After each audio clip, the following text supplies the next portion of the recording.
ఇప్పుడు రేవంత్ రెడ్డి పరిపాలన ఎలా ఉంది? రేవంత్ రెడ్డి పరిపాలనతో కరెక్ట్ ఉంది, కానీ ఇదే జో హైడ్రో లేపి మొత్తం ఇల్లు తోసుకుంది అంటే బీద వాళ్ళ జనాలకు ఆ ఇల్లు తోసడం వాస్తవంగా కాదు, వేస్ట్ అదే ఎంతగాని. ఎందుకంటే ఒక బీద వాళ్ళు రూపాయి సంపాదించి ఒక ఇల్లు కట్టింది. ఎవరు ఇచ్చింది? దాని పరిపాలన ఇచ్చింది కాంగ్రెస్ గవర్నమెంట్ ఇచ్చింది. ఆ స్థలం కాంగ్రెస్ గవర్నమెంట్ ఇచ్చిన తర్వాత ఈయన వచ్చి పగలు కొడుతున్నాడు. సరే, ఏమి దానిలో ఉపయోగం ఏముంది?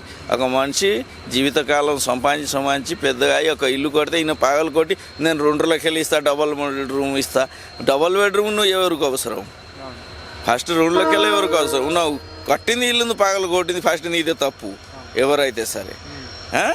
ఇదే ఎవరికైనా చెప్పనకపోతే నీకు అరెస్ట్ చేస్తా, ఇదే చేస్తా. అది అవసరం ఏమొచ్చింది? అవసరం లేదు కదా.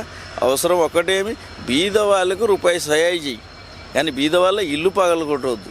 అదే పెద్ద తప్పు. బీద వాళ్ళ ఏడ్స్ని చూసుకో, ఆ ఏడ్స్ నా పడి నువ్వు మట్టిలోకి పడిపోతావు. బీద వాళ్ళకి ఏడిపోతుంది, నువ్వు కొట్టిపోతికి తెంపు.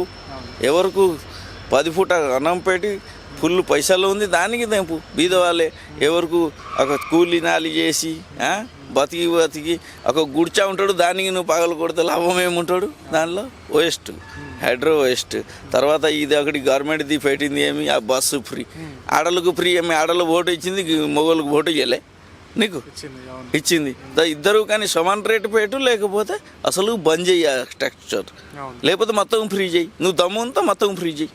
అవసరం ఏమొచ్చింది? పేరు సగం ఫ్రీ చేసి ఒకటిసారి రేటు పెంచింది, టికెట్ రేటు పెంచింది. అవసరం ఏమొచ్చింది? అట్లా కూడా ఉంది. కొన్ని ఏమి అంటే నూనె ప్యాకెట్ 90 రూపాయలు నూనె ప్యాకెట్ ఇప్పుడు వచ్చింది ఎంత? 150. అంటే దీనిలో సంబంధించి మాకు ఇవన్నగా మా ధనం, మాకు ఇవన్నగా ఇది ఒక నాటకాలు, ఇదే డ్రామా మొత్తం. ఈ గవర్నమెంట్లో మొత్తం డ్రామా. కేసీఆర్ 10 సంవత్సరం ఏం చేయలేదు, డ్రామా చేసి నీళ్ళు తెస్తా, ఇది తెస్తా, సుళ్ళు తెస్తా. ఏమి తెచ్చింది? ఏం తెచ్చలే. పెద్ద కాలువ తెచ్చింది, ఆ కాలువలో ఎవరు ముంగిసి వస్తున్నాడికి తెలియదు. ఇది కూడా ఇంతే. ఇప్పుడు ఈ విధంగా ఇప్పుడు పరిపాలన చేస్తే నెక్స్ట్ ఇయర్ మళ్ళీ వచ్చే అవకాశం ఏమైనా? నెక్స్ట్ ఇయర్ కాదు, ఈ సంవత్సరం తర్వాత ఇప్పుడు ఈ కాంగ్రెస్ బోర్డులో తెలిసిపోతాడు, సర్పంచ్ బోర్డులో తెలిసిపోతాడు. మళ్ళీ ఎలక్షన్స్ పెడితే గెలవాడు అంటారు. మళ్ళీ గెలువనక దూరంగా మాట, దూరంగా మాట. నువ్వు బీద వాళ్ళ ఇల్లు పగలు కొడిన తర్వాత నువ్వు గెలిచినాక ఇక్కడ. ఇప్పుడు మరి ఇప్పుడు కేసీఆర్ ఇప్పుడు టీఆర్ఎస్ ఉన్నది, బీజేపీ ఉన్నది, ఇప్పుడు కాంగ్రెస్ ఉన్నది. కాంగ్రెస్ పరిపాలన ఇప్పుడు ఉంది కాబట్టి ఇట్లా నడుస్తుంది. మరి ఇప్పుడు ఒకవేళ కాంగ్రెస్ లేకపోతే ఏది వచ్చే అవకాశం ఉన్నది? ఒక మాటకు బీజేపీ వచ్చింది చూసుకో, ఉన్న 2 రూపాయలు ఇచ్చింది అంటే చెప్తే అది 2 రూపాయలే చాలు. నేను కేసీఆర్ లాగా 10 లక్షలు ఇస్తా, లలితాబా అని చెప్పి ఒకటికి ఇస్తాడు, దాని పార్టీ వాళ్ళకి ఇస్తాడు, వేరే పార్టీ వాళ్ళకి ఇయ్యాడు. అది వేస్టే కదా. ఇస్తే మొత్తంకి 100 రూపాయలు మొత్తంకి, అప్పుడు గొప్పతనం. నీ వాళ్ళకి నువ్వు ఇచ్చిన తర్వాత అప్పుడు నీ వాళ్ళే పెద్దగా అవుతాడు. ఎవరికి 10 మంది ఉంటాడు ఇంట్లో, 10 బోటు వస్తాడు పడి దాని ఇంటికి ఒక లలితామంది ఇస్తాడు, అది పెద్దగా అవుతాడు. కానీ ఇదే లెక్క వచ్చింది. ఒకటి బీద వాళ్ళ ఒకటే తండ్రి ఉంటాడు, గుడిచా ఉంటాడు, దానికి 10 లక్షలు ఇవ్వచ్చు కదరా. ఈ తిక్కా కొడుకులు వ్యవహారం వేసావు, తిక్కా కొడుకులు వ్యవహారం ఇయ్యే. మంచి కొడుకులకు జ్ఞానం లేకుండా మనుషులు. అదే గురించి గవర్నమెంట్ హాస్పిటల్లో మొత్తం ఫ్రీ చేయి, చదువుకుడు ఒకటి ఫ్రీ చేయి నీకు దమ్ము ఉంటే. చిన్న పని నుంచి పెద్ద ఇంజనీర్ వాళ్ళకు చదువుకుడు ఫ్రీ చేయి, గవర్నమెంట్కి చూస్తాం. ఇల్ట్రా చదువుకుని కాదు, దొంగ తయారైక్కడ అవుతాడు తెలుసా. దొంగ ఫస్ట్ తయారవుతాడు, చదువుకుడు లేకుండా దొంగ తయారవుతాడు. నువ్వు ఫస్ట్ నుంచి లాస్ట్ వరకు చదువుకుడు తయారు చేసింది చూసుకో. మంచి మంది చదువుకుంటాడు, జాబ్ ఎత్తుతాడు. దొంగ ఎవరైతాడు? దొంగ కాదు, మీరే దొంగ తయారు చేసి ఇట్లా నాటకాలు, డ్రామాలు అంతే.